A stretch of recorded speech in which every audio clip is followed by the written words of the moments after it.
Welcome back to the Lovin Dubai show. We are now joined by a force to be reckoned with, a musical sensation with hundreds of tracks under her belt and more awards than anyone can count, and will very soon be performing at the Coca-Cola Arena on the 7th of May in honor of Eid. Welcome, Shreya, Ghoshal. Hey, thank you. It's a How's it lovely going? intro. Of course. Going good. Going good, How's, yes. are you in Dubai yet? Not yet, but we'll be there very soon. It's just like a few days. Countdown is on. Looking forward. And Eid is a perfect time for you to be coming down. Everyone's in such good spirits. It's a time to celebrate. Yeah, I'm so excited. I'm going to see Dubai in the most festive light. Dubai is always festive, but this is Eid, so I'm sure it's all alive with the lights and feast, and everyone is going out and having a good time.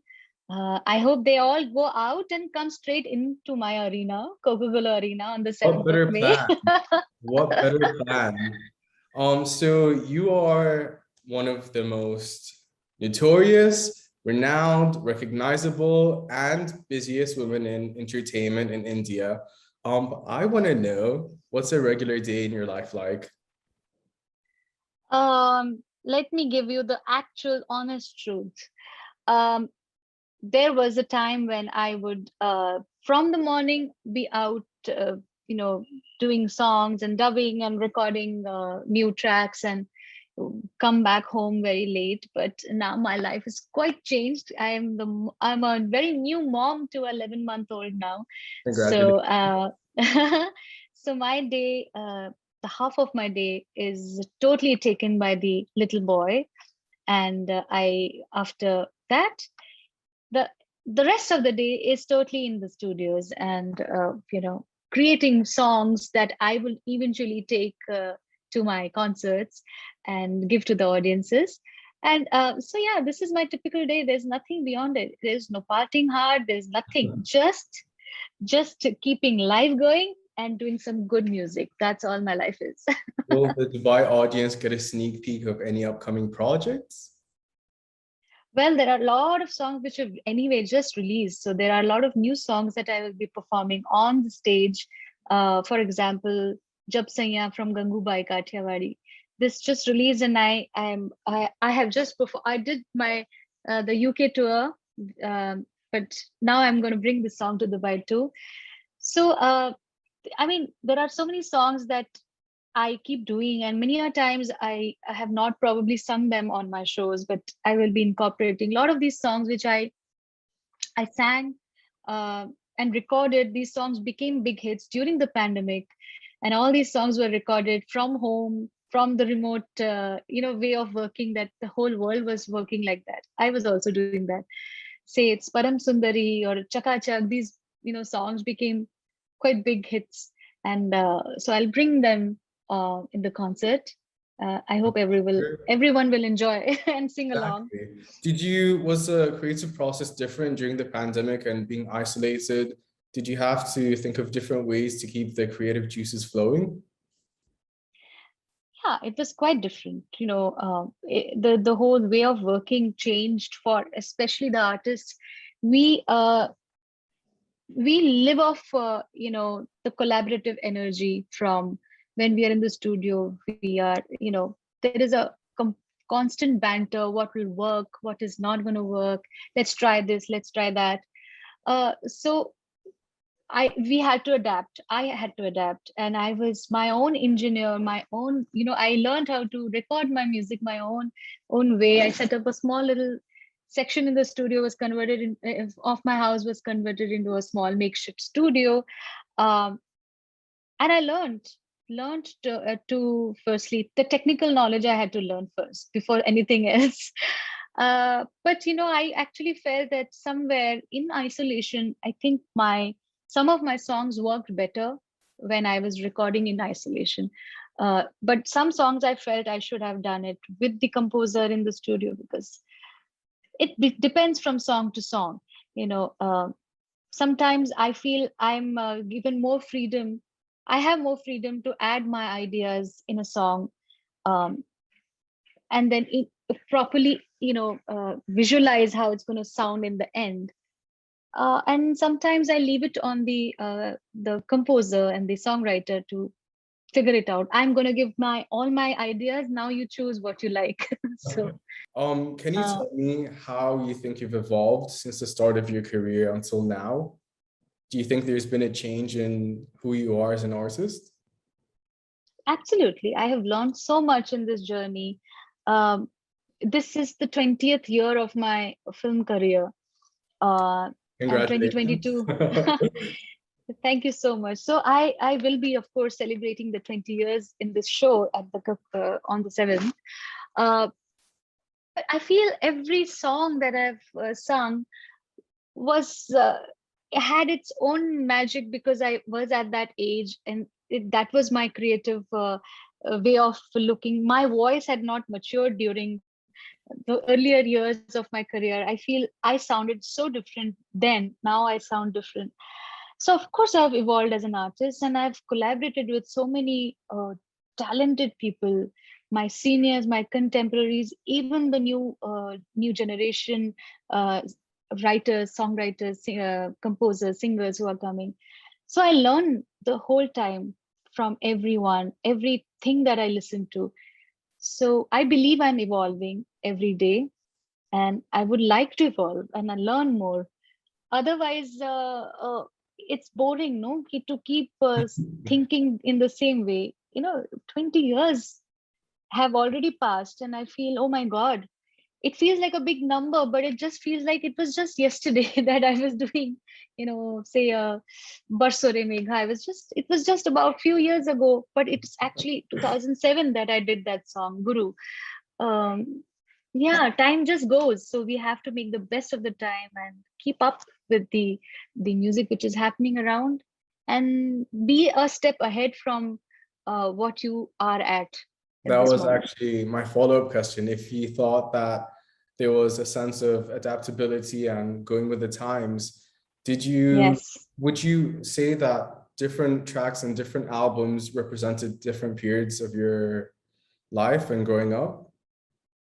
Yeah, actually even the music of the films that I've sung in have changed, right? The style has changed.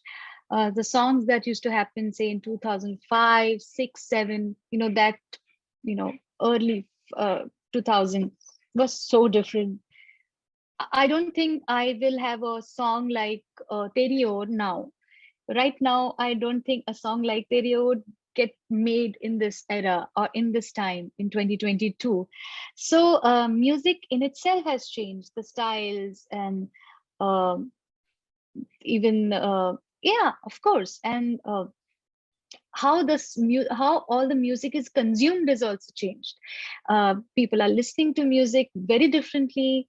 Uh, it is so important now the songs to be good, uh, but also be real, Instagram reel friendly.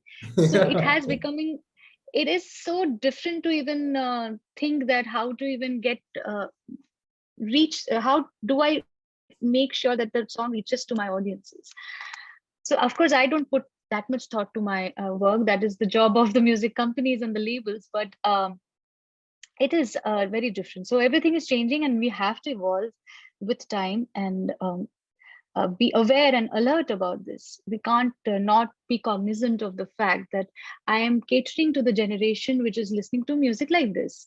They are on audio, on YouTube or audio platforms, streaming. There are no days of CDs like how we would go to the store and instantly buy the, when the music is out, before it sells out, we have to get buy the CD, or those days are gone.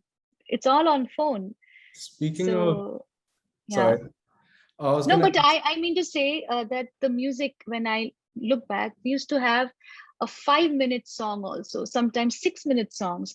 Now a song has to be 3 minute or under, maybe 2.5 minute, because yeah. apparently people don't have that span of attention anymore. But But I don't know how I feel about that. I prefer longer tracks, to be honest, but yeah, that's just my yes, personal yes, preference. so true. Speaking of change and evolving, you were a part of the movie Jism, where you had a few Yeah. songs there. And that was basically your chance to show versatility and change, that you can do more than just romantic music. Why was that important for you? And do you think artists in general are being boxed all the time? Well, thankfully that happened at the very start of my career, and Jism was probably the next big song or album after Devdas. So Devdas being my launching platform, or that song, that film had about 4 songs of mine, and all of them were very heavily bent towards classical style of music.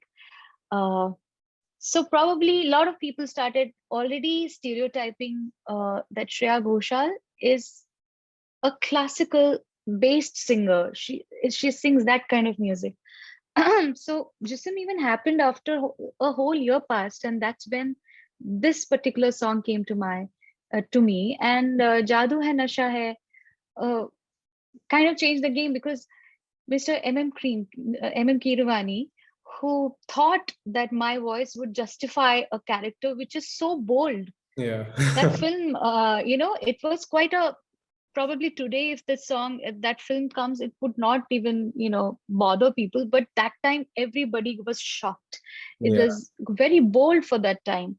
Um, so my voice, which felt it was very childlike, thin, softer voice, would be okay, and it will be sounding right for a very seductive actress. um, well, it worked. It did. Something worked. So I'm glad that that film happened then. And I think there were some big songs like this which kept on changing my getting stereotype. For example, Yesh Kahai was very, when that song came out, people said, "Oh, you can sing peppy songs." We did not know. You never thought like that. Or when, for example, when Chikni Chameli, I think for the longest time people did not know that I've sung that song. Yeah.